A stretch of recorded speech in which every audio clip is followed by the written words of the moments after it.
नमस्कार, कैसे हैं आप लोग। RRB NTPC 2026 under graduate level की आंसर की जैसा कि आपको पता है कि आउट हो चुकी है।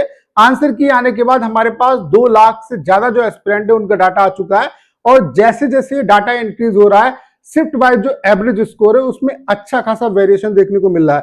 तो अब शिफ्ट वाइज एवरेज स्कोर कितना क्या बनना है वो मैं आपको दिखाने वाला हूं। उसके अलावा 70 प्लस स्कोर गेन करने वाले कितने क्या एस्पिरेंट अभी हैं, उसके अलावा ओवरऑल कितने एस्पिरेंट CBT1 एग्जाम क्वालिफाई करेंगे, कैटेगरी वाइज कितने क्या एस्पिरेंट क्वालिफाई करेंगे और उसके बेस पे कट ऑफ कितनी क्या जा सकती है, इन सब का आइडिया आपको सिंगल वीडियो में मिलने वाला है। तो ये वीडियो आप सभी के लिए बहुत ज्यादा हेल्पफुल होने वाला है। तो चलिए स्टार्ट करते हैं। बाकी CBT2 की जो एग्जाम डेट है वो आपकी कंफर्म हो चुकी है। 17 सितंबर को आपका जो मेंस का एग्जाम है वो होने वाला है, तो अच्छे तरीके से प्रिपरेशन में लग जाओ।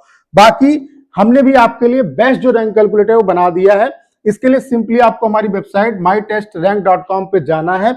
आपको इस तरीके से आरआरबी एनटीपीसी 2026 यूजी की आंसर की का लिंक मिलेगा। यहाँ पे चेक रैंक वाले ऑप्शन पे क्लिक करेंगे और सिंपली अपना जो यूआरएल है आंसर की का वो यहाँ पे पेस्ट करेंगे तो आपका कंप्लीट जो स्कोर कार्ड है वो आपको दिखा देगा। उसके अलावा यहाँ पे जोन जो है वो अपना जरूर डालिएगा। इससे हमें क्या है कि जोन वाइज डाटा मिलेगा और फिर हम जोन वाइज जो कट ऑफ है उसको अच्छे तरीके से प्रेडिक्ट कर पाएंगे। तो यहाँ पे अपना अगर आपने स्कोर कार्ड अभी तक नहीं देखा है तो जरूर देखिए, क्योंकि एक से अधिक वेबसाइट पे जब देखोगे तो आपको खुद आइडिया लगेगा कि कहाँ पे एक्यूरेट ज्यादा दिखा रहा है। उसके अलावा जो मल्टीपल एंट्रीज हैं और जो फेक एंट्रीज हैं उनको हमने यहाँ पे हटा दिया। तो यहाँ पे अपना स्कोर कार्ड अगर आपने चेक नहीं किया तो जाके चेक करिए। सिंपली वेबसाइट का जो लिंक है वो डिस्क्रिप्शन और कमेंट बॉक्स में पिन किया। सिंपल सा प्रोसेस है। तो चलिए स्टार्ट करते हैं। सबसे पहले बात कर लेते हैं ओवरऑल कितने के एस्पिरेंट क्वालिफाई होंगे। तो आपको पता है कि जो अंडर ग्रेजुएट लेवल की ओवरऑल वैकेंसी है वो आपकी 3058 वैकेंसी, जिसमें यूआर कैटेगरी की 1280 वैकेंसी है। उसके अलावा जो एससी कैटेगरी की वैकेंसी है वो 461 है, एसटी की 264 है, ओबीसी की 773 है और ईडब्ल्यूएस की आपकी 280 वैकेंसी है।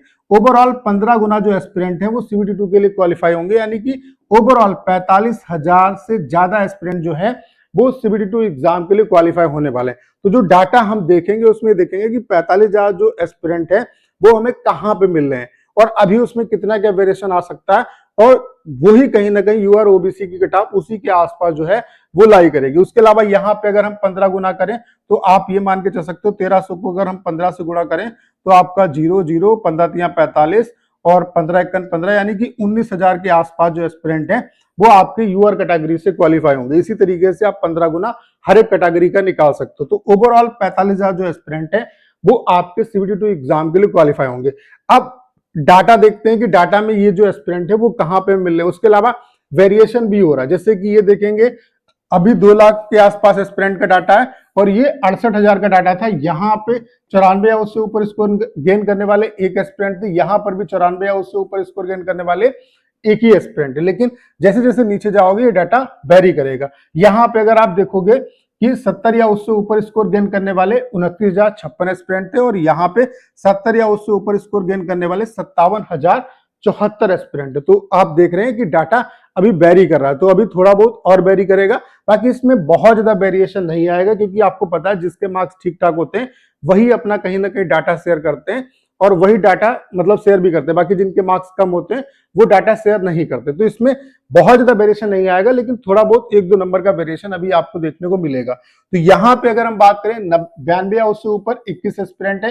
कैटेगरी वाइज आप देख सकते हैं 90 या उससे ऊपर 133 एस्पिरेंट है। कैटेगरी वाइज आप देख सकते हैं 88 या उससे ऊपर 504 एस्पिरेंट है। 86 या उससे ऊपर 1353 एस्पिरेंट है। 84 या उससे ऊपर 3238 एस्पिरेंट है। 82 या उससे ऊपर 6436 एस्पिरेंट है। 80 या उससे ऊपर आप देख सकते हैं 11,705 एस्पिरेंट है। 78 या उससे ऊपर 18,511 एस्पिरेंट है। 76 या उससे ऊपर 26,974 एस्पिरेंट है। 74 या उससे ऊपर 36,208 एस्पिरेंट है और 72 या उससे ऊपर 46,631 एस्पिरेंट है। यानी कि आप देख रहे हैं 72 पे जो है हमारे पास जो एस्पिरेंट है वो कितने हैं, 46,000 है। ठीक है, आप ये मान के चलो अभी और भी वेरिएशन आएगा, यानी कि 45,000 के आसपास जो एस्पिरेंट है वो हमें कहीं ना कहीं 73-74 के आसपास जो है वो मिल जाएंगे। तो मेरे हिसाब से जो भी एस्पिरेंट यहां से आपको एक आइडिया लग गया होगा कि जो कट ऑफ है, जो मॉडरेट शिफ्ट की कट ऑफ है यूआर ओबीसी ईडब्ल्यूएस कैटेगरी की, वो इससे कहीं ना कहीं ऊपर ही रहेगी, क्योंकि मॉडरेट शिफ्ट वो शिफ्ट होती है जिसमें बहुत ज्यादा वेरिएशन नहीं होता। जैसे कि हार्ड शिफ्ट है उसमें मार्क्स क्या होते हैं आपके बढ़ते हैं, और इजी शिफ्ट है उसमें मार्क्स आपके क्या होते हैं, डिक्रीज होते हैं। मतलब अगर एवरेज से आपके कम मार्क्स हैं तब तो डिक्रीज होंगे, अगर एवरेज से ऊपर मार्क्स है तो डिक्रीज होने के चांसेस कम होते हैं। तो यहां से आपको एक आइडिया लग गया होगा कि कहीं ना कहीं अब जब और थोड़ा बहुत वेरिएशन होगा तो 73-74 के आसपास जो है हमें राय स्कोर पे 45,000 जो एस्पिरेंट में चाहिए वो हमें मिल जाएंगे। तो कट ऑफ का कहीं ना कहीं आइडिया जो है वो यहां से लग गया होगा कि जो कट ऑफ है यूआर ओबीसी डब्ल्यूएस की वो इससे ऊपर ही रहेगी, किसकी, जो मॉडरेट शिफ्ट वाले एस्पिरेंट है। ठीक है, बाकी किस तरीके से कट ऑफ, चूंकि नॉर्मलाइजेशन होता है, नॉर्मलाइजेशन का जैसे फैक्टर है वो भी बहुत ज्यादा इंपॉर्टेंट रोल प्ले करता है। उसके अलावा आपका जोन क्या है वो भी इंपॉर्टेंट रोल प्ले करता है। अब इसमें हार्ड शिफ्ट और इजी शिफ्ट का भी रोल रहता है। जैसे कि हार्ड शिफ्ट है, अब नॉर्मलाइजेशन का मान लेते हैं 10 नंबर का बेनिफिट मिलता है, तो जो 70 वाला बच्चा है वो हार्ड शिफ्ट में 80 से ऊपर इसका स्कोर पहुंच जाएगा, तो वो 70 पे ही सेफ हो जाएगा। और वहीं इजी शिफ्ट की अगर बात करें तो उसका कहीं ना कहीं 80 पे, अगर उसका 80 स्कोर होगा तब वो अपने आप को सेफ समझ सकता है। वहीं मॉडरेट शिफ्ट वाला जो एस्पिरेंट है वो 75 पे अपने आप को सेफ समझ सकता है। तो कहीं ना कहीं इसका बहुत ज्यादा इंपैक्ट पड़ता है कि आपकी शिफ्ट कौन सी है, हार्ड शिफ्ट है या इजी शिफ्ट है, क्योंकि नॉर्मलाइजेशन जो है वो वेरिएशन आपका डेवलप करता है। उसके अलावा यहाँ पे अगर शिफ्ट वाइज हम देखें कि किस शिफ्ट में कितना क्या एवरेज बनना है, तो सबसे ज्यादा जो हार्ड शिफ्ट बन रही है वो 15 जून की आपकी 4:30 बजे की शिफ्ट है, जिसका एवरेज स्कोर 51.71 बन रहा है। उसके अलावा दूसरे नंबर पे 8 मई की 12:45 की शिफ्ट है, जिसका एवरेज स्कोर 54.29 बनना है। तीसरे नंबर पे 20 जून की 9 बजे की शिफ्ट है, जिसका एवरेज स्कोर 55.13 बनना है।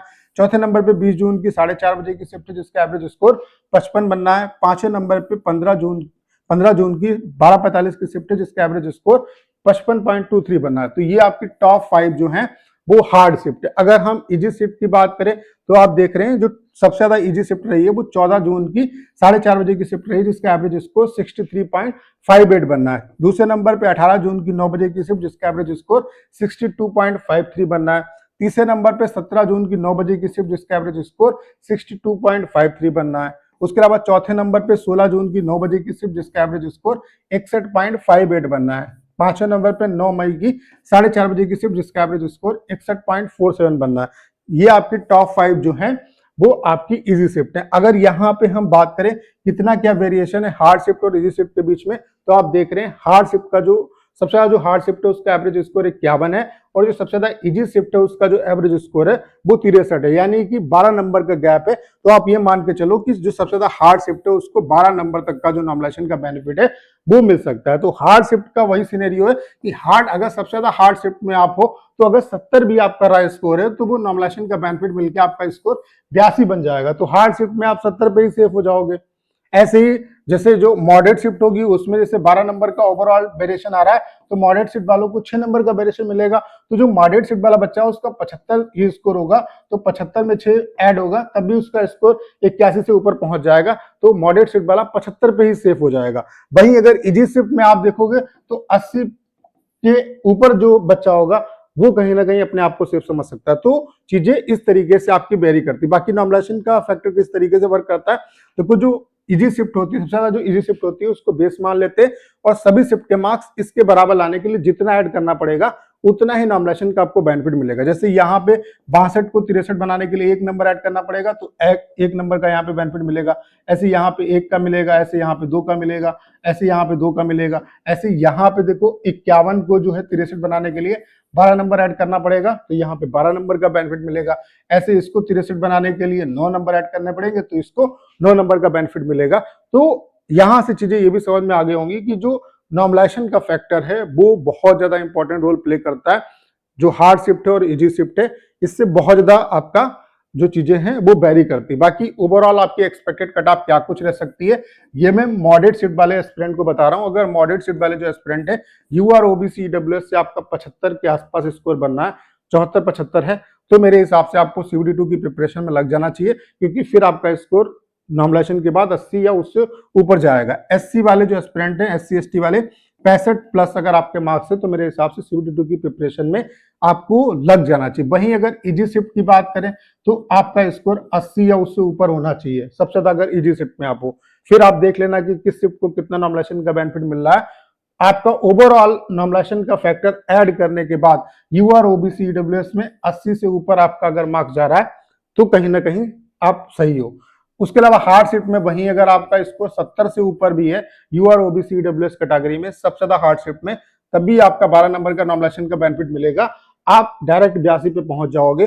तो अगर आपका सबसे ज्यादा टफेस्ट शिफ्ट है और उसमें 70 से ऊपर भी मार्क्स हैं you are OBC EWS category से, तो आपको मेरे हिसाब से CBT2 की प्रिपरेशन करनी चाहिए। तो आपका ये डाउट क्लियर हो गया होगा कि कैटेगरी वाइज कितने मार्क्स वाले जो एस्पिरेंट है उनको CBT2 की प्रिपरेशन करनी चाहिए।